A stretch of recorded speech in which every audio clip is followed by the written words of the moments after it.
Boom, boom. Uh-oh, Joe Shelby got a podcast. So, this isn't me trying to brag or boast or sound like Wilt Chamberlain or anything, but my penis and I have pretty much done everything on our bucket list. We're not like deviants or like super freaks, super freaky, but like we've pretty much run the gambit, you know what I mean? We've been like Lewis and Clark, just out there exploring, Sacagawea leading the way. We've crossed the desert plains, we've been to Africa, Asia, every continent really. No Eskimos though. I mean, if those even exist at all, you know what I mean? For real, I mean, has anyone ever actually seen one? No, they haven't, have they? They're the Sasquatch of the snow, the aliens of the ice, the Loch Ness monster of the frost. I mean, like, for real though, igloos? Really? Are we really meant to believe that little midget people are building homes out of ice cubes? Yeah, right. How are they cutting those cubes so perfectly and making a dome out of squares? More importantly, how are they surviving? By hunting and fishing? Sure, I can buy that. But where do they get those coats from? Like the first ones, I mean. How did anyone in the first place ever survive that cold? They killed wild animals and wore their fur? Sure, yeah, I can buy that too, I guess. But have you ever been in the cold? Yeah, not a lot of livelihood around, you know what I mean?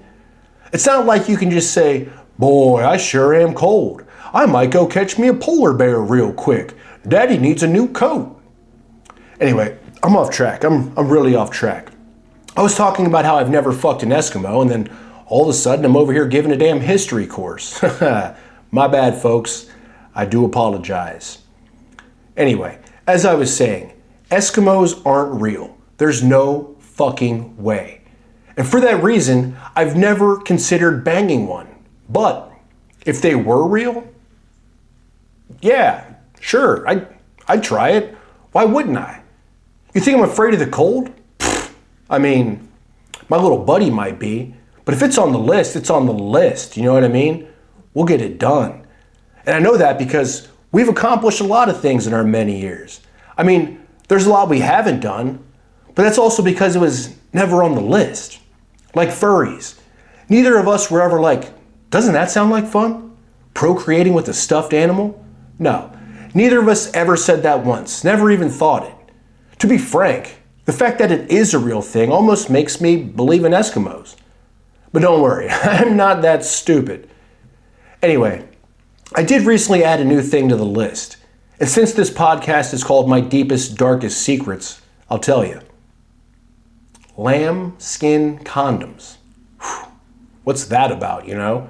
I mean, I've tried colored ones, flavored ones, the black people ones, all of them. But not lambskin. To be honest with you, I'm a big lamb guy. Love the lamb.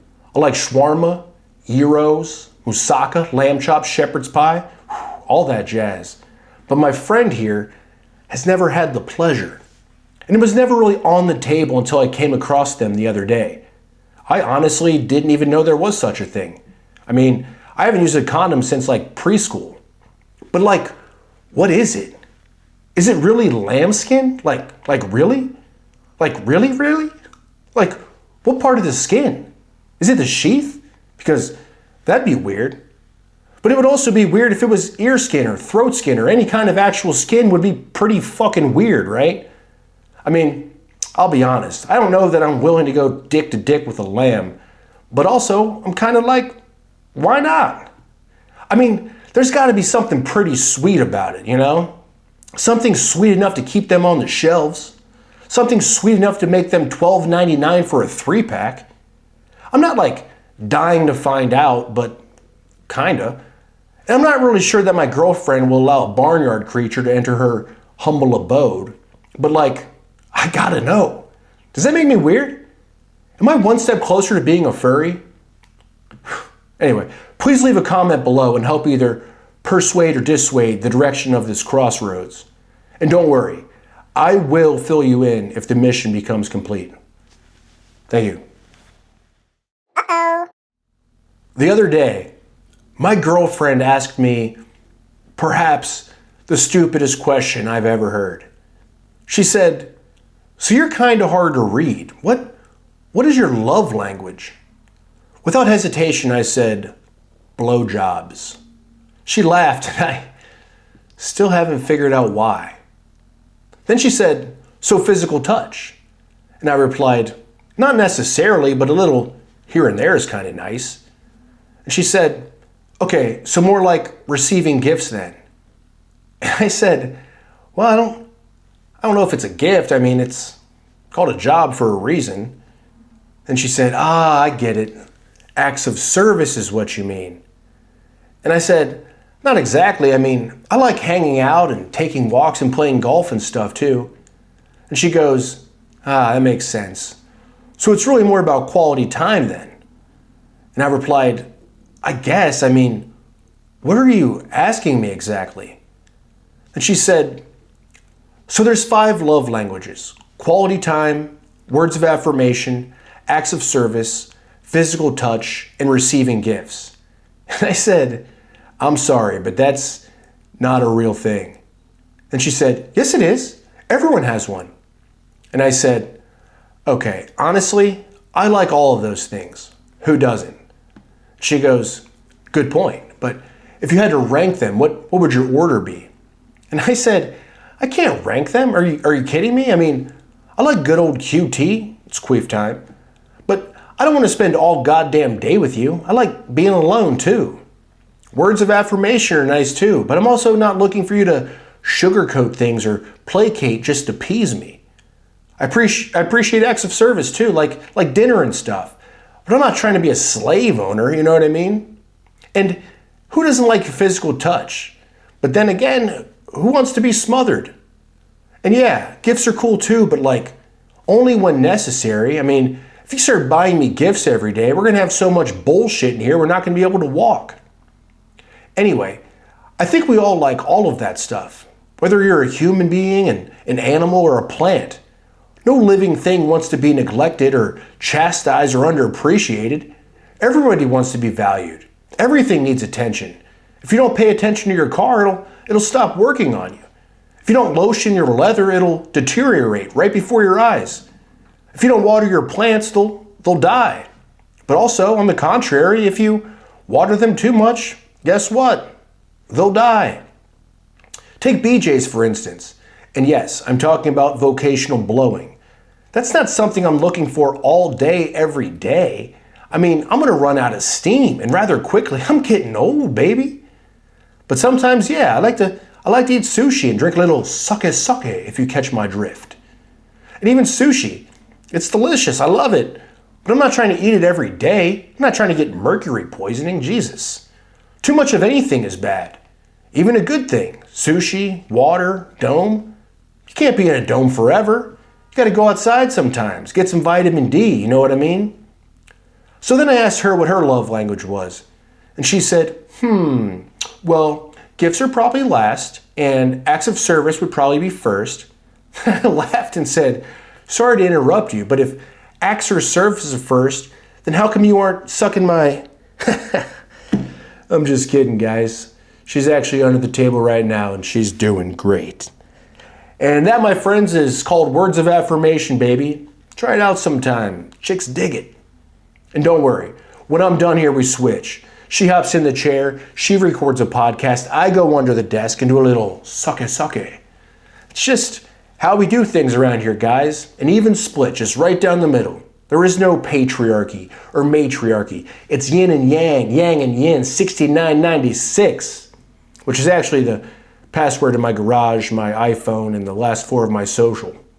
It's pretty cool how things work out sometimes, you know? Uh-oh. Well, guys, I got some bad news. I fucked up.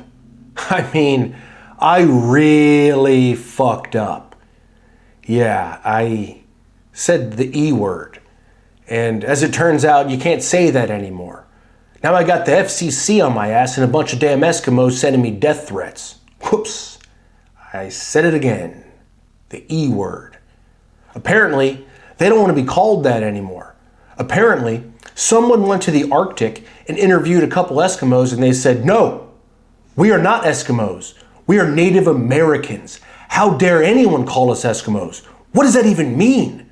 Well, I'll tell you what it means. It means short, rotund ice person.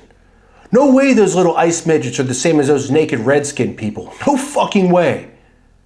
I'll be honest, I'm still under the impression that they don't actually exist. But let's say that they do. Well, if they're so cold all the time, how the hell do they have feelings? I mean, have you ever been in the cold?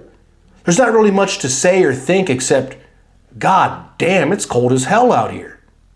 But what sense does that make? Hell isn't cold. Or maybe it is. I mean, what do I know? Well, I'll tell you what I know. Everything I've learned in my 40 years on this planet has been a goddamn bold-faced lie. And I'm talking bold, baby. Two-faced even. Yeah, like that guy from Batman, Tommy Lee Jones. But yeah, back to what I was saying. I said it. I did. I absolutely did. I said it, and I meant it. Eskimo. And I think I'm allowed to say it because I'm Eskimo brothers with like 266 people.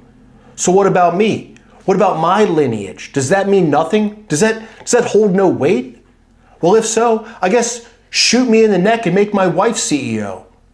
I'll tell you what, I'm actually part Native American myself. Yeah. And that part of me doesn't claim ice midgets. No, sir. No, ma'am. No, they, them. We are not the same. That's like calling a dingo a wolf. No way, brother. Australian wolf, maybe. I mean, I'll let it slide, but it's not a wolf. But I guess that begs the question, are all dogs wolves? I mean, I guess, kinda, in a way. But if you're gonna sit here and tell me a pug is a wolf, you might as well sit on my face and tell me it's cloudy. Ain't no way a pug is a wolf. Wolves are ferocious. Pugs, on the other hand, are precious. They don't have a mean bone in their body. If anything, pugs are wolves with Down syndrome. And look, I'm allowed to say that because I used to have a pug, and I also suffer from depression, so I kinda have Down syndrome too, you know? Like, I'm always down. Anyway, I'm sorry, but like I was saying, I still don't believe in Eskimos, and I certainly don't think that they care if we call them that or not. I mean, imagine that was you for a second, and someone came up to you in the blistering cold and said, hey buddy, did you know that people are calling you Eskimos? How does that make you feel? Well, I'd probably be like, what the hell does that even mean? Someone had sex with someone I had sex with? Why do I care? I'm literally freezing my balls off. I haven't seen my Johnston in 6 solstices. Do you have any idea what that's like? No, you don't. Go ahead and say it. Call me whatever you want. Call me a Native American ice midget if you want. Call me Crocodile Dundee of the North if you want. Call me Hefe Epstein if you want. I can't feel my toes. That's what I would say anyway. But I guess that says a lot about me, doesn't it? I'm obviously not a big snow guy. I'm more of a temporal bigot, a big piece of shit. But I do apologize if I offended anyone. That wasn't my intention. I do think that when you really break it down, we're all sort of Eskimo brothers in a way. It's kind of like the 6 degrees of separation thing, but more so the sex degrees of separation, if you catch my drift. So, shout out to all my Eskimo brothers out there doing their thing. We are one, baby. We are one.